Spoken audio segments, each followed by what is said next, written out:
నమస్కార్ నేను మీ సితారని welcome back to this week's new episode.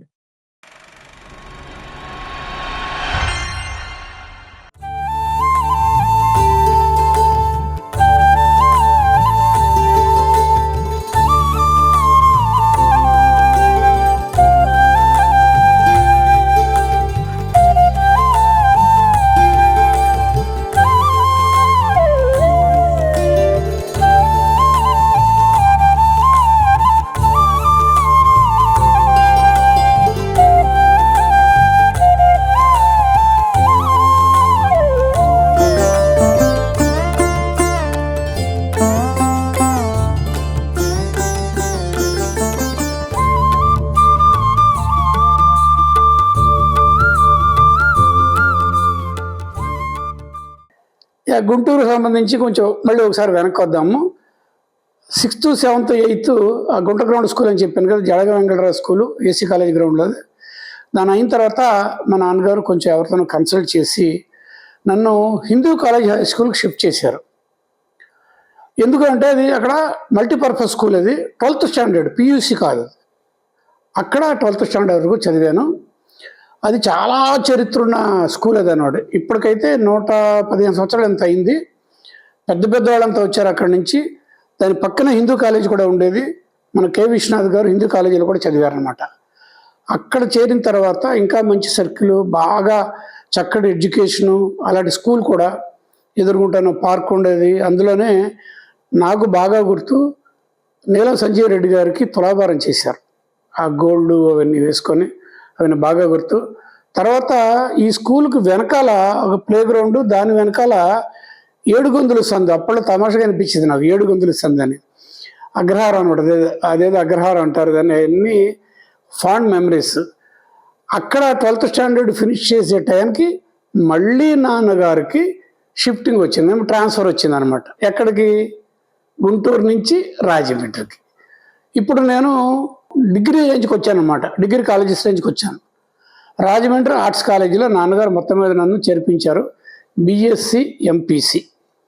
So Rajahmundry arts college అంటే చాలా దూరం, ఊరి దగ్గర నుంచి. మేము ఎక్కడ దిగామంటే, నాన్నగారు ఒక ఇల్లు కోసం వెతుకుతుంటే టెంపరీగా రాజమండ్రి నుంచి రైల్వే స్టేషన్ వైపు నుంచి ధవళేశ్వరం రోడ్డు ఒకటి ఉందన్నమాట. కొంచెం ఒక 4-5 కిలోమీటర్ అవతలకి వెళ్తే బాలరాజు ఫర్మ్ అని ఒకటి ఉంది, ఒక చిన్న ఇది. అందులో ఆయన ఉంటున్నారు. బాలరాజు గారు మా నాన్నగారికి పరిచయం అయ్యారు ఈ రైల్వే దీంట్లో. ఆయన మీరు వేరే ఇల్లు దొరికేంత వరకు ఇక్కడ దిగండి అని టెంపరీగా ఒకటి ఇచ్చారు. అప్పుడు గోదావరికి వరదలు. బాలరాజు ఫారంలో వెనక్కి వెళ్ళి, తోటలోంచి వెనక్కి వెళ్ళి కొంచెం అప్పెక్కితే అది గోదావరి గట్టు. ఆ గోదావరి గట్టులోంచి ఆ గోదావరి వరద చూస్తూ ఉంటే కొట్టుకెళ్ళిపోయే చెట్లు, ఆవులు, గేదెలు, రకరకాలు. అసలు అక్కడికి వెళ్తే ఆ వయసులో కళ్ళు తిరుగుతున్నట్టు, కళ్ళు ఎదుట అలాగేదో తోసుకుంటూ వెళ్ళిపోతూ ఫ్లో ఆఫ్ గోదావరి వాటర్ అనమాట. అది చాలా భయం కూడా వేసేది అనమాట. మా వాళ్ళు కూడా మీరు వెళ్ళొద్దు అక్కడికే, గట్టు దగ్గర నుంచి. ఒకప్పుడు గట్టు కూడా కోతకు వస్తూ ఉంటుంది, వద్దని చెప్పేసి వెళ్ళనిచ్చేవాళ్ళు కాదు. సో వెనక్కి వచ్చాం. కొన్ని రోజుల తర్వాత రాజమండ్రి రైల్వే స్టేషన్ ఎదురుగుంటానే ఒక పోర్షన్ దొరికింది.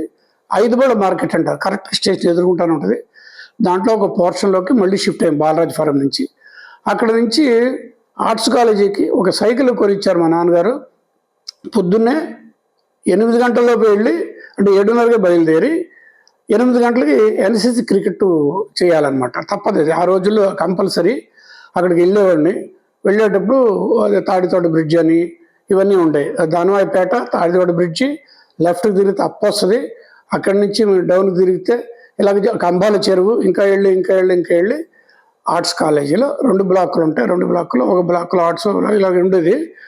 అక్కడ మార్నింగు ఎన్సీసీ చేసి మళ్ళీ వెనక్కి వచ్చి కొంచెం రెస్ట్ తీసుకొని ఫోన్ చేసేసి మళ్ళీ 1 గంటల బయలుదేరి మళ్ళీ సైకిల్ తొక్కుని అంత దూరం వెళ్ళి, అది 2 షిఫ్ట్లు ఆ కాలేజ్ అప్పుల్లో. మార్నింగ్ కొంతమంది క్లాసెస్, ఈవినింగ్ కొంతమంది క్లాసెస్. నాకు evening classes, BSc first year MPC classes. అందులో బాగా గుర్తుండేది ఏంటంటే, మా తెలుగు లెక్చరర్ గారు, ఆయన చాలా గొప్ప పేరున్న మనిషి, ఇంద్రగంటి హనుమత్ శాస్త్రి గారు. చాలా గొప్ప నోటెడ్ పర్సన్ అనమాట. అంటే విశ్వనాథ సత్యనారాయణ గారి సమకాలికులు వాళ్ళంతాను. ఆయన మాకు తెలుగు, ఇంకా ఇంగ్లీష్లో ఇంకొక ఆయన ఉన్నారు. ఆయన మేము జేమ్స్ బాండ్ అనేవాళ్ళు, ఎందుకంటే అలాగే ఉండేవారు చూడడానికి సీన్ కానరీ లాగా. ఇంద్రగంటి హనుమంత్ శాస్త్రి గారి గురించి చెప్తూ విశ్వనాథ్ సత్యనారాయణ గారి సమకాలికులు అన్నాను కదా.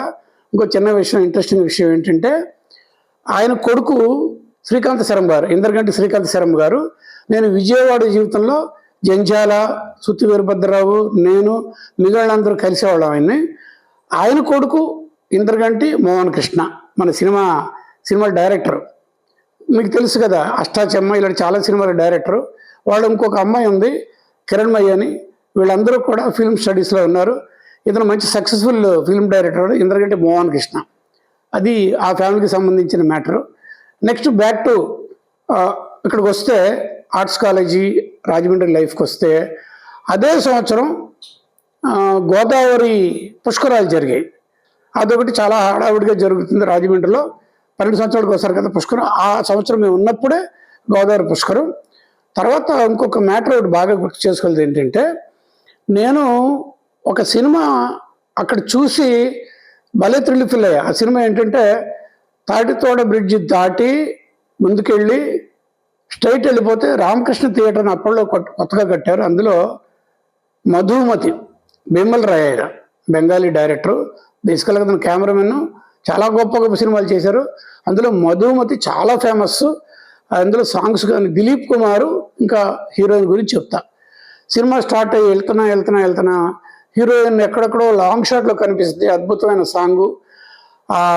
అక్కడ సడన్గా ఒక్కసారి ఆ అమ్మాయి క్లోజప్ కట్ చేశారనమాట బిమల్ రాయ్ గారు. ఆ క్లోజప్కి ఒకసారి థియేటర్ అంతా ఒక్కసారి ఎంత అందము అని చెప్పి ఒక ఎక్స్ప్రెషన్ ఎవరికైనా వచ్చేస్తుంది. అంత అందమైన ఆ వయసులో అలా ఉన్న మనిషి వైజయంతిమాల.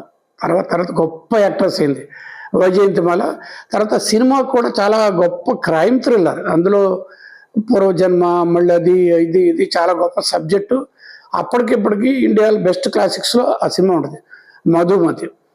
తర్వాత సరే ఇంకో సినిమాల విషయానికి వస్తే ఈ తాడితోట బ్రిడ్జ్ అప్పుకెక్కి కంబాల్చెరు వెళ్ళు, ఒక అప్పెక్కిన తర్వాత ఒక జంక్షన్ వస్తుంది. అక్కడ 3 థియేటర్లు ఉంటాయి పక్కన, అశోక, ఇంకో 2 థియేటర్లు, మొత్తం స్వామి ఇంకోటి. దాంట్లో సినిమాలు చూసేవాడిని.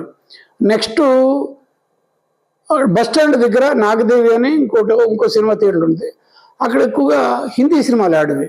విషయం ఏంటంటే రాజమండ్రిలో నార్త్ ఇండియన్స్ ఎక్కువ మంది ఉన్నారు. హిందీ సినిమాలు బాగా ఆడతాయి, బాగా మంచి కలెక్షన్స్ వస్తాయి. అక్కడే ఒక తమాషా నేను ఫీల్ అయింది ఏంటంటే, హిందీ ఆడే థియేటర్స్లో నేను బాగా ఇష్టపడి చూసిన 2 సార్లు చూశాను. తీసరి మంజిల్, ఎవరు షమ్మీ కపూరు, ఆశా పరేఖ్తో పెద్ద ఆర్డి బర్మన్ మ్యూజిక్ హిట్ అనమాట. ఆ సినిమాలు ఆ రోజుల్లో రాజమండ్రిలో హిందీ సినిమాలకి జనం బాగా వచ్చేవాడు, తెలుగు వాళ్ళు కూడా. తమాషా ఏంటంటే నాకు మళ్ళీ స్ట్రేంజ్గా అనిపించింది. ఆ ముందు ఒక అతను కూర్చున్నాడు థియేటర్ దగ్గర, స్టేజ్ దగ్గర. నాటకాల దగ్గర ఎలాగైతే ప్రాంప్ట్కి ఇప్పేళ్ళు ఉంటారు, అలా ప్రాంప్టింగ్ ఉంటాం కదా, అలాగా అతను ఆ హిందీ సినిమా తాలూకు డైలాగుల్ని వీడు తెలుగులో చెప్తుంటాడు, అది మైకులో వస్తూ ఉంటుంది అన్నట్టు. అంటే తెలుగు ప్రేక్షకులకి కూడా హిందీ తాలూకు డీటెయిల్డ్గా అర్థమయ్యేట్టుగా ఆ రోజులు అలా ఉండేదన్నమాట. అయితే అది చాలా తమాషగా అనిపించింది. అలాగా చాలా మంచి మంచి సినిమాలు అక్కడ చూడడం జరిగింది. అక్కడ నుంచి నేను మళ్ళీ మామూలుగా మళ్ళీ నాన్నగారికి ట్రాన్స్ఫర్. ఎక్కడికి చెప్తాను నెక్స్ట్ ఎపిసోడ్లో. ఈ ఎపిసోడ్లో చాలా ఇంట్రెస్టింగ్ విషయాలు రఘుగారు చెప్పారు. మీరు లైక్ చేశారని అనుకుంటున్నాను. మీ అందరికీ ఓ humble request. Please like, share, subscribe to MV Raghu film diaries. అలాగే మీ అమూల్యమైన కామెంట్స్ పెట్టండి. అది మా ఛానల్ అభివృద్ధికి ఎంతో అవసరం. మళ్ళీ వచ్చే వారం మరో కొత్త ఎపిసోడ్లో కలుద్దాం. మీ సితారా. మీకు నచ్చితే మీ ఫ్రెండ్స్కు, ఫ్యామిలీ మెంబర్స్కు ఈ ఛానల్కు సబ్స్క్రైబ్ చేయమని రికమెండ్ చేయండి. By by.